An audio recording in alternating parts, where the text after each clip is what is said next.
धन्यवाद विशाल। या बुलेटिन मध्ये आज दिवसभरातील महत्त्वाच्या घडामोडींचा आढावा आपण घेणार आहोत। त्याआधी एक नजर टाकूयात हेडलाईन्सवर। हेडलाईन्स प्रायोजक राम बंधू आचार, आपला टेस्ट पार्टनर।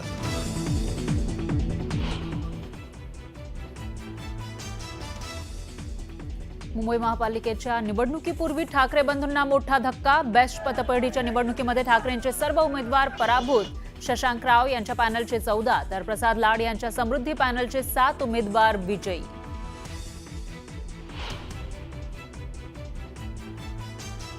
ठाकरे बंधूंनीच या निवडणुकीचं राजकारण केलं, पण ते लोकांना आवडलं नाही, फडणवीसांचं वक्तव्य। तर ब्रँडचा बँड वाजवण्याचं काम जनतेनं केलं, शिंदेंची टीका।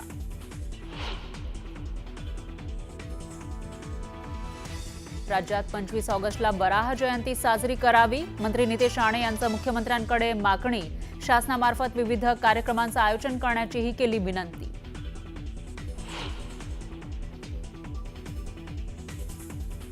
गृहमंत्री अमित शहांनी लोकसभेमध्ये 130वे घटना दुरुस्ती विधेयक मांडलं। काँग्रेस आणि एमआयएमचा विधेयकाला विरोध। लोकसभेत विरोधकांचा गदारोळ।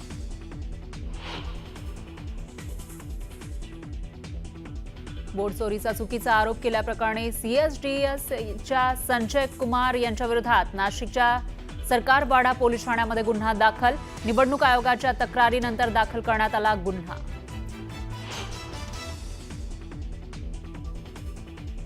सिडकोच्या घरांच्या किमती कमी करण्यासंदर्भात मुख्यमंत्र्यांच्या अध्यक्षतेखाली लवकरच बैठक आयोजित केली जाणार। या बैठकीनंतर घरांच्या किमती कमी होण्याची शक्यता। मुंबईत पावसाचा जोर ओसरला, मात्र उर्वरित महाराष्ट्रामध्ये पावसाचा जोर कायम। धरणातून विसर्ग सुरू असल्यानं प्रशासन अलर्ट मोडवर। विजेच्या तारेला स्पर्श झाल्यानं एकाच कुटुंबातील 5 जणांचा मृत्यू।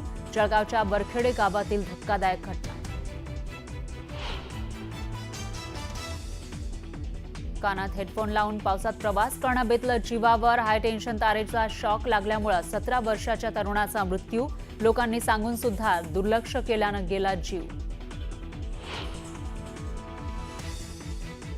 पर्युषण पर्वात 2 दिवस कत्तलखाने बंद राहणार। मुंबई महापालिकेची उच्च न्यायालयात माहिती। तर बादशाह अकबरनं सुद्धा कत्तलखाने बंद ठेवल्याचा वकिलांचा दावा।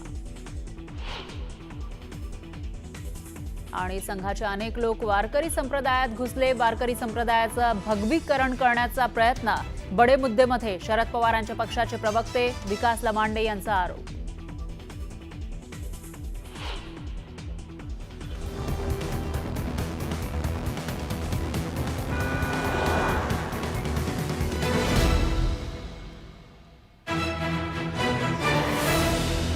नमस्कार, मी फराह खान। तुम्ही बघताय महाराष्ट्राचा number 1 Marathi news channel news 18 Lokmat. आणि बुलेटिनच्या सुरुवातीला एक मोठी बातमी आहे राजकीय वर्तुळातून।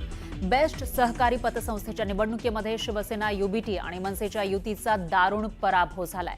बेस्ट वर्कर्स युनियनचे 14 आणि लाड दरेकर यांच्या पॅनलचे 7 उमेदवार जिंकून आले। या निवडणुकीमध्ये पहिल्यांदा शिवसेना आणि मनसे एकत्रित येणार असल्यानं या निवडणुकीकडे अनेकांचं लक्ष होतं आणि या निवडणुकीला महापालिकेच्या निवडणुकीची लिटमस टेस्ट मानलं जात होतं। ही पतपेढी जिंकलो तर महापालिका आम्हाला मिळणारच, त्या ठाकरे ब्रँडचा पुरा धुवा उडवला। बेस्ट पतपेढी ठाकरेंचा दारुण पराभव। ह्यांच्याच बुरखा टराटरा मराठी माणसांनी आणि हिंदू लोकांनी फाडलेला आहे। 9 वर्षांची सत्ता ठाकरेंनी गमावली। तुम्ही एकत्र या, वेगळे लढा। मी मागेही म्हटलं 0+0 = 0। पहिल्याच टेस्टमध्ये ठाकरे फेल। युद्ध अजून संपलेलं नाही, कारण अजून आम्ही जिंकलेलो नाही। बेस्ट पतपेढीच्या निवडणुकीत राज ठाकरे आणि उद्धव ठाकरेंच्या पॅनलचा दारुण पराभव झालाय। 18 वर्षांनी एखाद्या निवडणुकीच्या रिंगणात दोन्ही ठाकरे हातात हात घालून मैदानात उतरलेले। त्यामुळे बेस्ट पतपेढीच्या निवडणुकीकडे राज्याचं लक्ष लागलेलं। तर ठाकरे बंधूंच्या युतीला सुरुंग लावण्यासाठी महायुतीनं सगळी ताकद पणाला लावली। मोठा गाजावाजा झालेल्या निवडणुकीत ठाकरेंच्या उत्कर्ष पॅनलला भोपळाही फोडता आला नाही। तर महायुतीच्या सहकार समृद्धी पॅनलचे 7 उमेदवार विजयी झाले।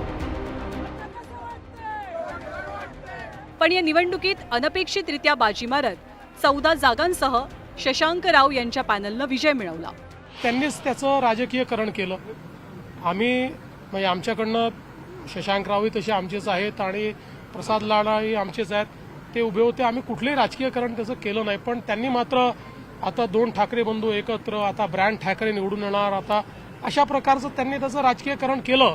पण ते काही लोकांना आवडलेलं दिसत नाही. त्याच्यामुळे त्यांना एकही जागा त्या ठिकाणी मिळालेली नाही. एक प्रकारे म्हणजे या निवडणुकीत तरी त्यांना रिजेक्ट केलेलं आहे. आम्ही फक्त कामगारांच्या हिताचं काम नेहमी करत आलेलो आहोत आणि मला असं वाटतं की कोणीही एकत्र आलं पण जर त्यांनी कामगार क्षेत्रामध्ये कामगारांचं हित बघितलं नाही तर त्यांना असेच भोपळे मिळणार.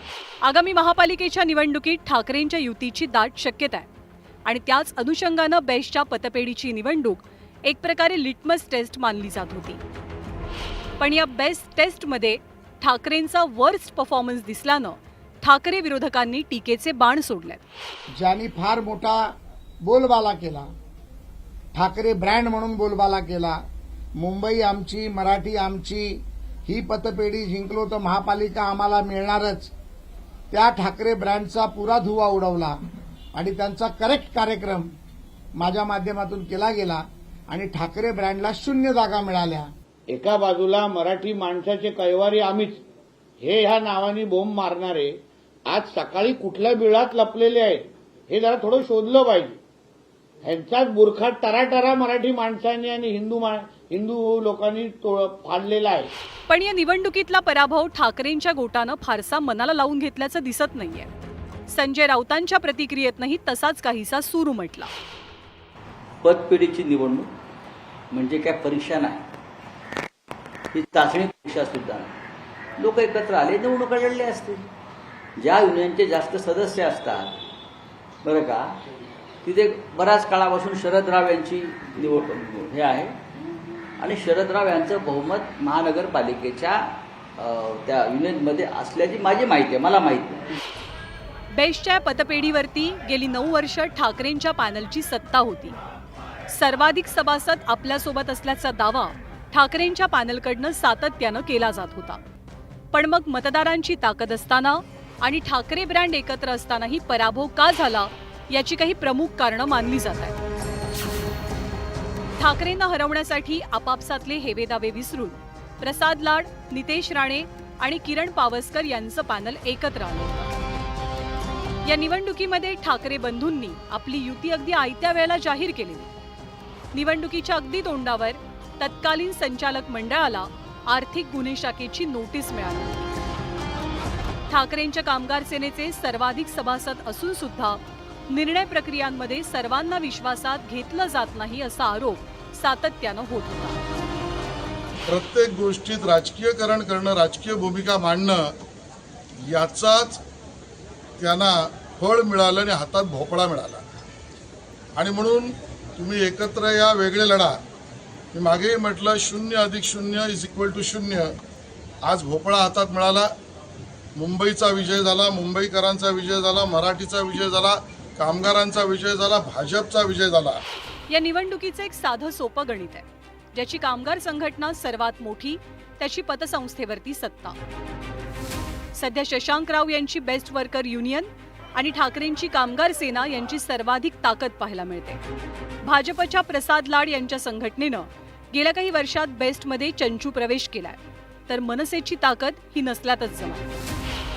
बेस्टची निवडणूक आणि मनपाची निवडणूक याचा काहीही संबंध नसल्याचं स्पष्ट करत मनसेनं विरोधकांची टीका परतवून लावली आहे. याच्यावरनं कुठलेही तर्क वितर्क, लिटमस टेस्ट वगैरे मांडण्याची गरज नाही. फक्त एवढंच सांगेन, युद्ध अजून संपलेलं नाही, कारण अजून आम्ही जिंकलेलो नाही. त्यामुळे युद्ध चालूच आहे आणि हे युद्ध तसंच चालू राहील. ठाकरे ब्रँड या निवडणुकीत एकत्र आल्यानं एरवी फारशी फोकसमध्ये नसलेली ही निवडणूक यावेळी मात्र बरीच लाईमलाईटमध्ये राहिली. आता बेस्टच्या या निवडणुकीत ठाकरे बंधूंची जादू काही चालली नाही, पण महापालिकेत तरी ही जादू चालते का याची उत्सुकता महाराष्ट्राला असेल. प्रणाली कापसे आणि सुस्मिता भदानेसह bureau report, news 18 Lokmat, Mumbai.